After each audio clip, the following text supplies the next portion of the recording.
Get started. Thank you everyone so much for being here today. I'm really proud to stand before you today and announce that Rod Hamilton and I are starting a bipartisan childhood hunger caucus here in the legislature. This childhood hunger caucus will work in tandem with anti-hunger coalitions, stakeholders, and advocates outside of the legislature to make sure that we are receiving the best solutions to tackle a problem that was called in this press release Minnesota's most solvable problem. When I decided to run for office, it was because childhood hunger in my community had gone up 384% in the 10 years since I had graduated from high school. And I wanted to make sure that someone in this legislature was doing something about it. And on my first day of session, I walked across the aisle to talk to Representative Hamilton and told him this was my #1 issue. Would he want to do something with me? And he said, I am all in. And so today we are all in. You're going to hear from some of the stakeholders and partners that are working with us to tackle the issue of childhood hunger. So I'm going to introduce Representative Hamilton, and then we'll talk to some of the other advocates too. Representative Hamilton, take it away. All right. Well, thank you. So as the chairman of the Agriculture Finance Committee, we in agriculture, we touch the lives of every single person, every single day, right? And if I can just go there just for a moment on agriculture, we have a very unique committee, I would say. We have individuals who are directly involved in ag. We have Chair Anderson, Paul Anderson, who is a farmer, Representative Deb Keel, and Representative Lewick, who are all very much engaged in farming. We also have individuals like Representative Mahoney, who is from St. Paul area, and he brings his knowledge and expertise as far as economic development. We also have my favorite, Representative Karen Clark. She's a dear friend of mine, and she's a strong advocate for public health and also urban agriculture initiatives. And so collectively, we were able to craft a bill last year, a bipartisan bill, omnibus bill, that passed with 100% of the support from the House of Representatives. And it focused on things like urban agriculture, research initiatives, young and beginning farmers initiatives, and good food access. Right? And good food access, because we want to make sure that people have access to a safe, wholesome, great tasting product at an affordable price. And so that's the agriculture side of this thing. Now when it comes to the children, kids should not have to worry about where their next meal comes from, right? Let the adults, let the experts worry about that. And that way kids can simply focus on being kids. And that's why we're here today. Yeah. So thank you. Thank you, Rod. Like Representative Hamilton said, this is about the kids. Hungry students cannot learn. This is the best thing we can do for Minnesota students, and we know that 1 in 10 Minnesota students are suffering from food insecurity. So we're going to hear from some of the other stakeholders and advocates that are standing behind me. First, I want to recognize 2 other members of the founding of the Childhood Hunger Caucus, Representative Tony Jurgens, who's standing right behind Rod Hamilton there, and Representative Jean Poppy, who unfortunately couldn't be here with us, but is very supportive. I'm going to introduce Colleen Moriarty, who's the Executive Director of Hunger Solutions Minnesota. Thanks very much. It's an honor to be here today. This is welcome news to the anti-hunger community, and I just want to say on behalf of the more than 300 food shelves and the emergency feeding programs throughout the state that this kind of collaboration is the way that we want to move forward. Certainly we've seen nutrition under attack in the latest federal budget. We need to work together that many of those changes don't take place. I also want to say that we have had a long history at the legislature working with groups like Legal Advocacy Services Project. Jessica Webster's is in the back. We have worked on the lunch shaming issue, both legislatively and federally. We have worked on a variety of ways to kind of modify the SNAP program as best we can to make sure it meets the needs. But all of our work at the state level is at risk with this federal budget that's coming forward, and we need to stand together to prevent those cuts from taking place. Thank you very much. Thank you, Colleen.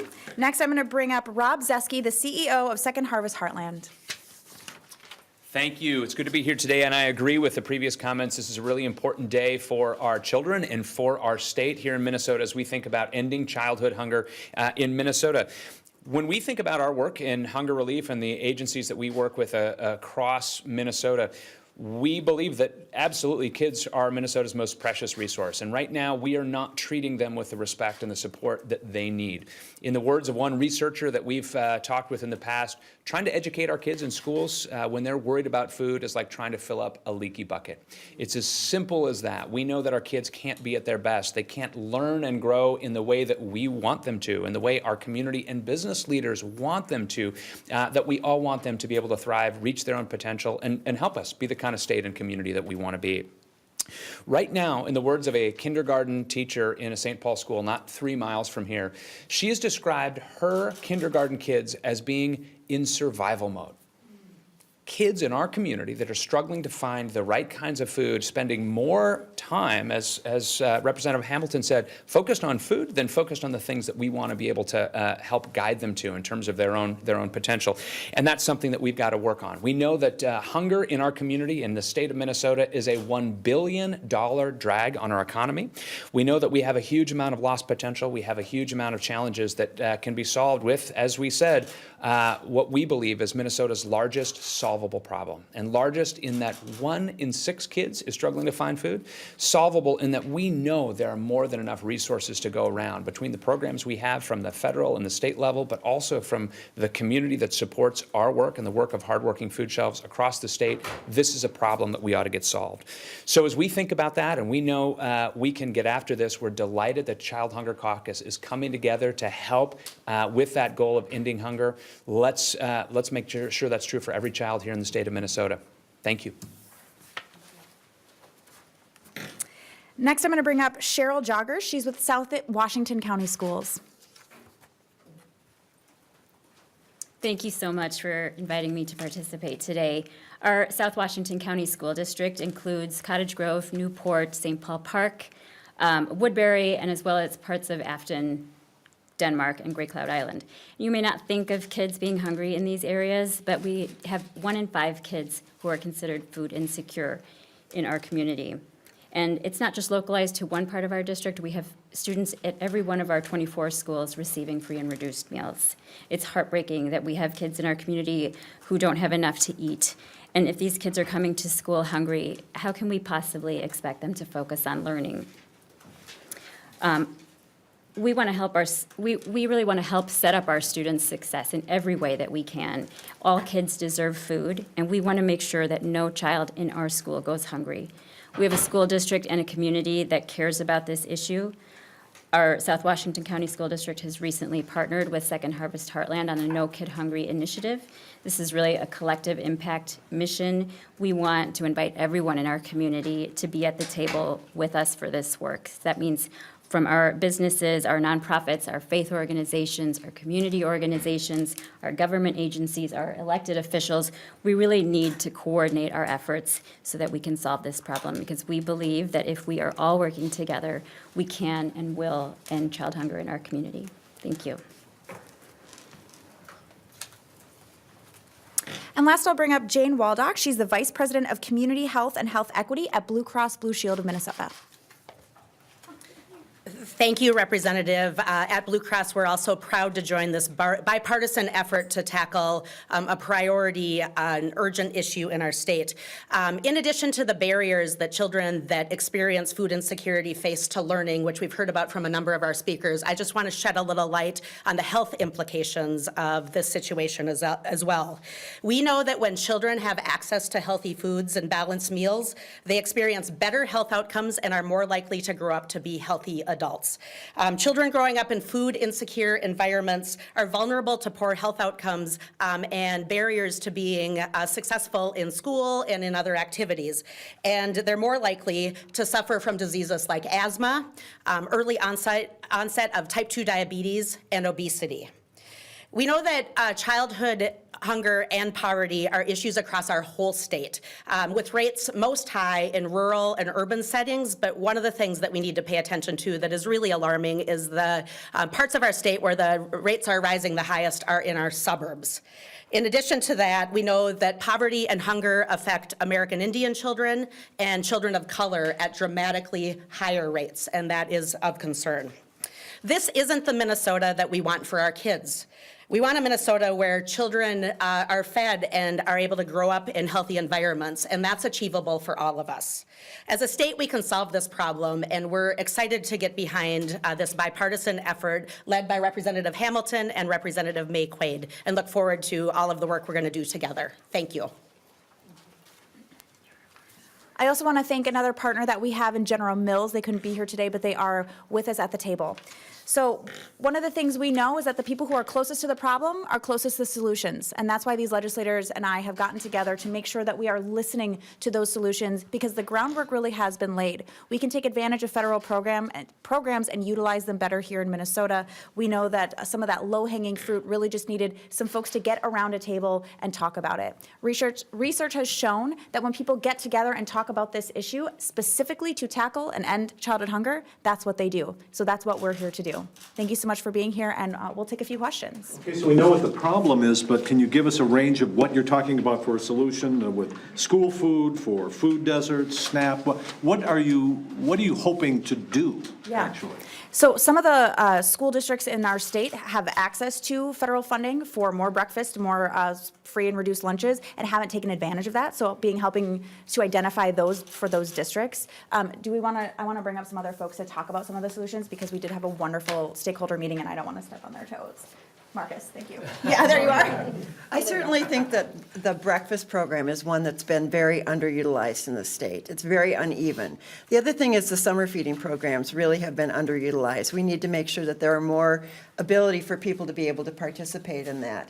And then basically we need to make sure that there's enough food in for the families in release times and vacations and others, out of school time. Well, that's an interesting one right there, that our church, for example, packs backpacks for the kids to bring home for the weekend. So how do you go to that point? Well, I think that that is one way of helping families through but a better way perhaps of helping families through that difficult situation is making sure if they qualify that they're taking advantage of the SNAP program and that they're visiting a food shelf to get things that are non-food related, like personal care items and others, to be able to get, more nutritious food. It's so, none of these programs are intended to be a 24/7 answer to all of these, but it's a complicated patchwork quilt that a family puts together to be able to maintain their food security. I'm still not hearing an answer to Pat's question about what the legislature can do about this. So I think one of the biggest things that we identified when we wanted to tackle childhood hunger is that we didn't have all the solutions. And so the point of this caucus is to actually convene together to listen to these stakeholders for the solutions that they have identified. The breakfast program is one of them. SNAP, maybe a state SNAP bonus is one of them. We've talked a little bit about some of the federal barriers that exist. So the specific sites where schools can do summer food programs aren't actually able for students to get there. It's across a highway. So identifying some of the ways that we can interact with our federal government as well. I think one of the biggest things that we know is that we don't have all the answers. We want to know what the answers are from these folks, and that's why we're convening together as a bipartisan caucus to listen to what those solutions are, so that the solutions are coming from the community. Are you going to have solutions in 3 months? Well, I think we've already addressed some of that. Take a look at the farm to school program. Having the opportunity to get fresh fruits and vegetables into our schools.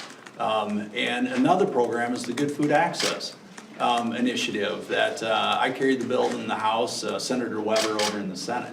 And that is, again, establishing a venue to where people can have access to good foods, again, the fresh fruits and vegetables and others. And so we do have a few initiatives that we can build off of. But like Representative Erin Maye Quade said, she also said, you bring the stakeholders to the table. You got my attention when you use that example about your church. You bring the stakeholders to the table so we can ferret out what some of the things are that we could be doing in addition to what we've already done. What are the barriers? What have you heard from the districts that don't utilize the breakfast programs and the summer feeding programs? Have they given some reason why they don't? Yeah, so for some schools, the schools are under reconstruction right now from the bonding program, and so that school's literally not available, and the waiver is very extensive to apply for and get. Some of the schools are in a place, so like I said, a highway, so it's very dangerous for students to be traveling to that school during the summer. Those are some of the barriers that they've identified right now. I think also some of the schools are talking about, is our school lunch program going to be revenue neutral? Are we going to spend money on it? So we're talking with the school districts about what could we do to help them feed more students and make sure that students are getting fed at school. How frustrated are you that there's a proposal for a 30% cut in the SNAP program, $213 billion in the next 10 years? I'm absolutely devastated. Yeah. I'm devastated. Please, yeah. Yeah, I think, again, I think about this from the perspective of the nonprofit emergency food system, right? We expect that a set of cuts like that would we would have to double or triple the amount of food that we as the emergency food system distribute to make up for a cut like that. So catastrophic is the word that I would use in terms of the effect on our system and the neighbors that we serve in terms of their ability to meet their own needs with a cut of that magnitude. That's more than twice the size of what we saw during the course of the Great Recession between 2008 and 2010. So Second Harvest Heartland has worked for several years with the Boston Consulting Group that did modeling for us last year, trying to understand the effects of the original administration budget, which was not as drastic as the most recent proposal.